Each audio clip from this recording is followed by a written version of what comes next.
தொட்டதெல்லாம் துலங்கட்டும். இது உங்கள் ரூபிஸ் கிச்சன். வணக்கம் நண்பர்களே. இன்னைக்கு சத்து மாவு அரைக்கிறது எப்படின்னு பார்க்க போகிறோம். நமக்கு தேவையான பொருள்கள்லாம் எடுத்துக்கணும். உங்களுக்கு வேணும்னா நட்ஸ் எல்லாம் எடுத்துக்கலாம். நான் ஆனால் நம்ம சிறுதானியங்களை மட்டும் நான் எடுத்திருக்கிறேன்.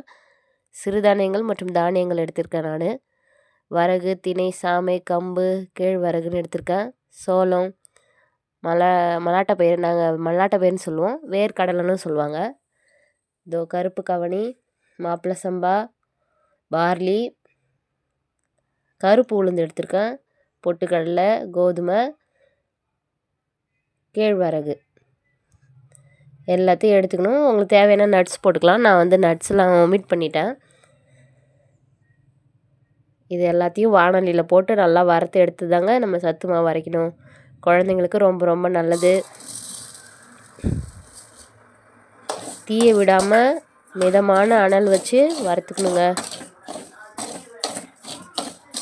வறுக்கும் போது அந்த பொரியுள்ள வெடிக்கும், பட பட படப்படன்னு வெடிக்கும். அந்த சவுண்டு கேட்டதும் நம்ம நிறுத்திடலாம். ரொம்ப பொரிய விடவும் வேணாம்.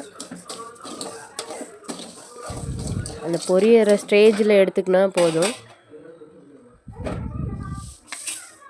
நல்லா பொரிஞ்சிருக்கு கொஞ்சம்.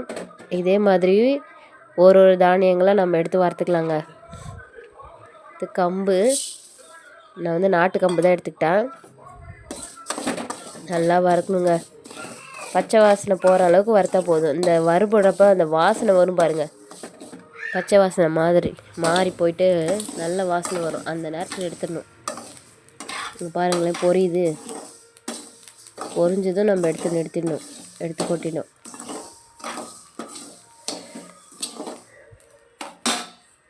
இது செய்கிறதுக்கு ரொம்ப பொறுமை வேணும்.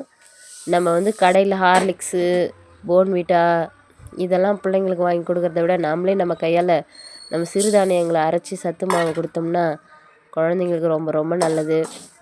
குழந்தைங்களோட இம்யூனிட்டி அதிகமாகவும் வளர்ச்சி நல்லாயிருக்கும். நம்ம வீணாக நம்ம காசெல்லாம் செலவு பண்ண தேவையில்லை.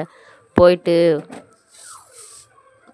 இந்த சத்து மாவுலாம் என்ன சொல்கிறது, ஹார்லிக்ஸு, இந்த பூஸ்ட்டு பிள்ளைங்க வளர்கிறதுக்குன்னு அதெல்லாம் தேவையே இல்லைங்க.